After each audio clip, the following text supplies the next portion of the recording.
এবার শিবানীর বুদ্ধিতে বেঁচে গেল সূর্য, ফেসে গেল মিশকা। হ্যালো ভিউয়ার্স, অনুরাগের ছোঁয়ার আগামী এপিসোডে আপনারা ঠিক এমনটাই দেখতে পাবেন।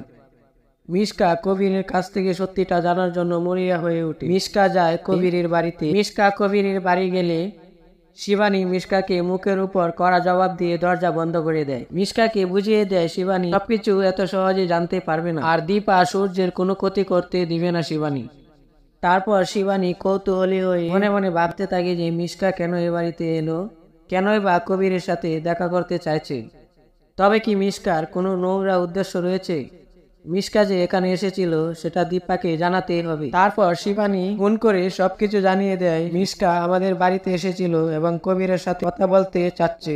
তারপর দীপা বুঝতে পারে যে মিশকা আসল সত্যটা জানতে চাইছে, কেন তাকে সূর্য সেনগুপ্ত বাড়িতে ফিরিয়ে নিয়ে এসেছে।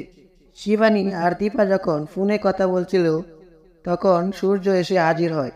সূর্যকে ফোনটা দিলে শিবানী সূর্যকে জানায় যে মিশকা এসেছিল তাদের বাড়িতে এবং কবিরের সাথে দেখা করতে চাইছিল।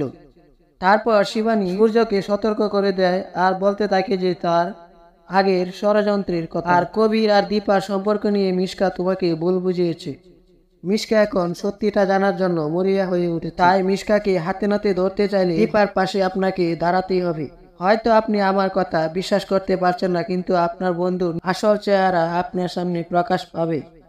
শিবানীর কথা শুনে সূর্য ভাবতে থাকে যে বারবার মিশকা আমাকে রিপোর্টগুলো দিয়েছে, তাই এবার মিশকার আসল রহস্য আমাকে জানতে হবে। মিশকাকে হাতে নাতে আমাকে ধরতেই হবে।